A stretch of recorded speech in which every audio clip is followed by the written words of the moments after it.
Et salut les amis. Bon, ben me voilà parti. Donc au bivouac des Sentiers des Pins, où je vais passer la nuit. Donc on vient de me déposer. Là ça va, j'ai 1,5 km à marcher. Et puis demain, départ à 8h30, 9h pour un trek. Alors en tout, il y aura 50 km. Voilà. Allez, à tantôt.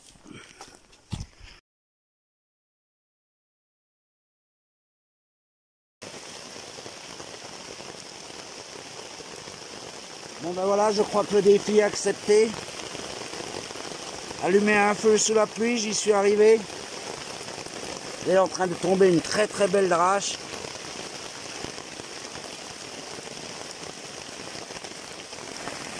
Ça c'est de la flotte. Hein. Alors je sais pas si mon feu va tenir. J'espère parce que sinon je ne soupe pas. Voilà.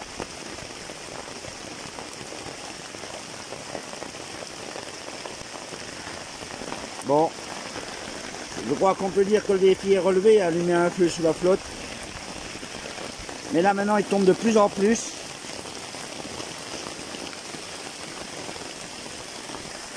Bon bah je vous dis ça dans une demi-heure. Bon voilà les amis, il a tellement plu que regardez ce qui se passe. Yep. Regardez toute l'eau. Elle coule. Ici pareil. Là vous allez voir. Voilà. Donc je vais vite replier mon... Hop. Voilà. Bon, c'est un sac de couchage militaire, donc il est étanche, hein, normalement. Mais bon, ben, le feu est toujours là. Donc je vais aller m'abriter ailleurs. Je vais refaire ailleurs. Je ne sais franchement pas où, parce que partout c'est trempé. Regardez, c'est de l'eau partout. Voilà, donc première péripétie de mon bivouac. Ici pareil. Voilà, de l'eau partout. Bon voilà les amis, il pleut depuis un quart d'heure. Ben, le feu, ben, il est mort. Donc je fais réchauffer ma gamelle là-dessous. Bon, comme je ne sais pas combien de temps il va encore pleuvoir, je vous parlais la fois dernière de ma montre, la GT2. Donc je vais vous l'allumer. Voilà. Donc lui il enregistre sur 1 heure. Donc on peut être sûr et certain qu'il va encore pleuvoir. Tant que ça ne dépasse pas les 1002 hectopascales, c'est qu'il va pleuvoir. Donc ben, pendant 1 heure, je suis cloîtré ici. Voilà, une fois que le café sera prêt, petit message pour Loirzy et l'Escapade. Donc avec le cacao ou le café. Eh oui, un petit rhum pour se réchauffer. Donc les températures sont assez froides. Il n'y a que 12 degrés. Bon voilà les amis, comme le temps est totalement pourri, comme vous pouvez voir, regardez ici en dessous, voilà, c'est l'inondation totale. Je vais repartir, je vais tout replier, mais je rentre pas à la maison, je vais marcher de nuit. Donc comme j'ai 50 km à faire, ce que je vais faire, je vais marcher jusqu'à 4h30, 5h au matin, et déjà essayer de m'avancer d'une quinzaine de kilomètres, comme ça je ne perds pas mon temps, ça ne sert à rien que je reste, il pleut. Ma montre indique 964 hectopascales. Donc il va encore pleuvoir dans l'heure qui va venir. Donc c'est pour être trempé, ne pas pouvoir dormir ni rien sous la pluie. Mais je préfère marcher. Et puis pouvoir me reposer plus tard dans la journée. Allez, sur ce les amis. Je démonte la bâche. Le tarp. Et je suis let's go.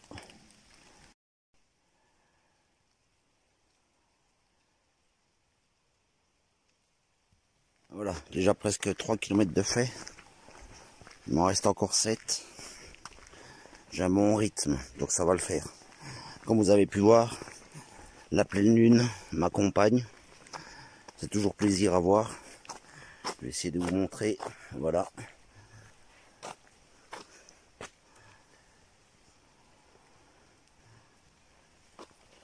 Voilà, donc là je suis le Ravel, direction Chimay, il ne pleut plus. Le ciel est dégagé, donc j'aurais pu rester sur place dormir. Bon ben, ce qui est fait, hein. Kilomètre de fait, ça ne sera plus à faire demain.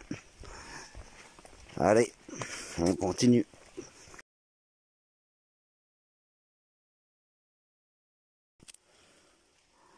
Bon ben voilà les amis, un petit hérisson. Voilà, et puis ça en va. Allez, va sur le côté. Allez gros, pousse, va sur le côté. Voilà, donc ici un ancien poteau de ligne de chemin de fer. Voilà, c'est rare de voir ça. Voilà, on peut voir qu'on a un autre piquet là. Donc à mon avis, yep, voilà. Ça fait déjà quelques décennies qu'il est là lui. Depuis mon départ, la lune me suit. Comme vous pouvez voir, le ciel est plus ou moins dégagé.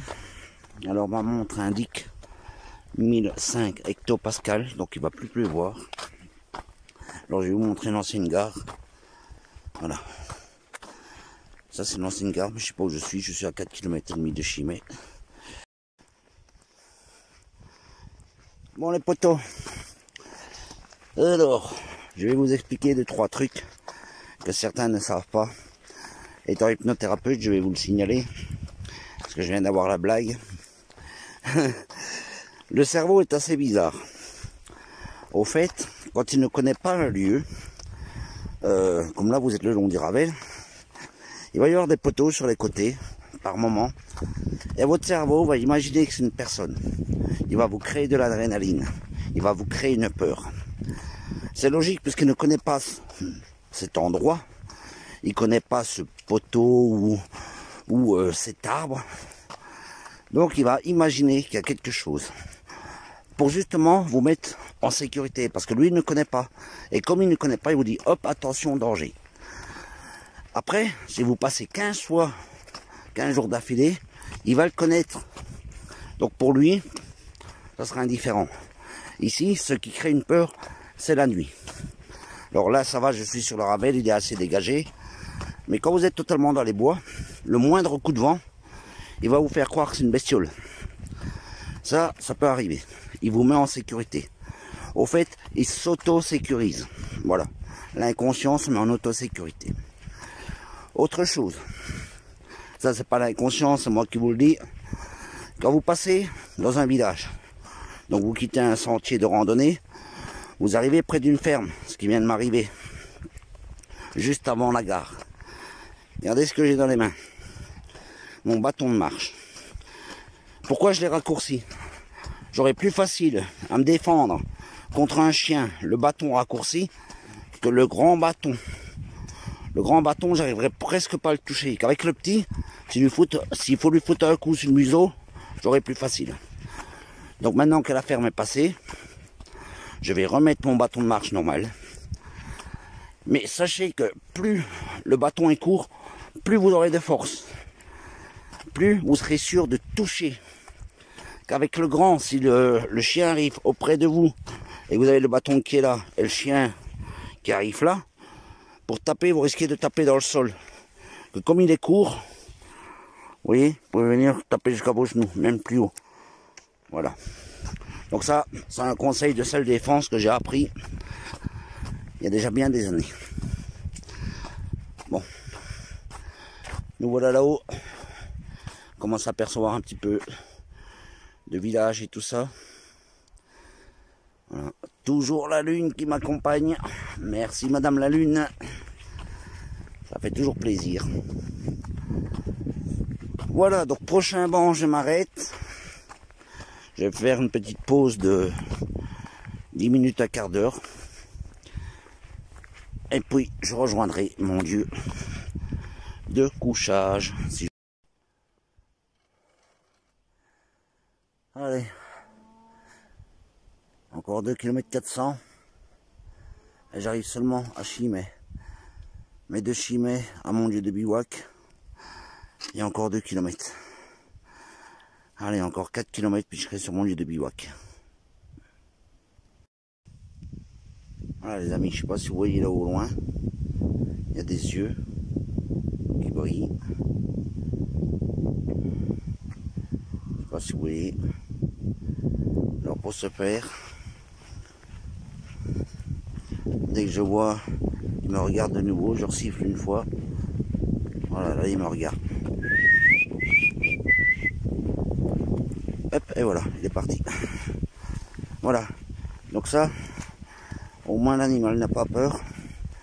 Il vous voit arriver, déjà il voit la lampe, donc il est figé par la lampe.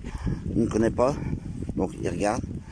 Et quand vous sifflez, il sait que d'office c'est pas un autre animal, donc il se barre.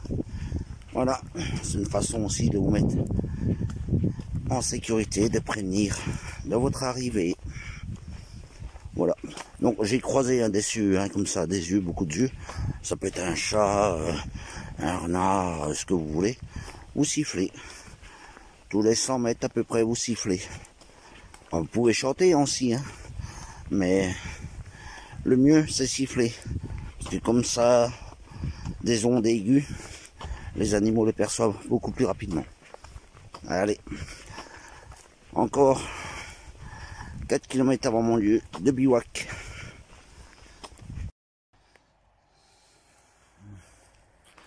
Donc voilà, quand vous venez de la gare de Chimay, donc le Ravel est là, elle vient là, et hop, vous repassez sur un pont au-dessus d'une route.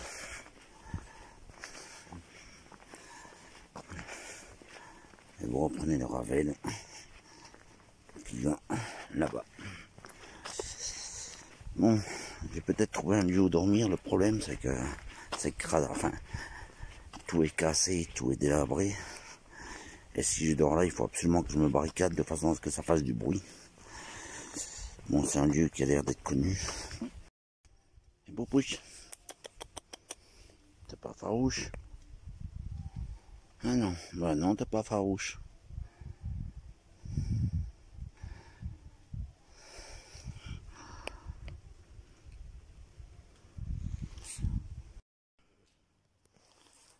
Bon ben voilà, je suis arrivé.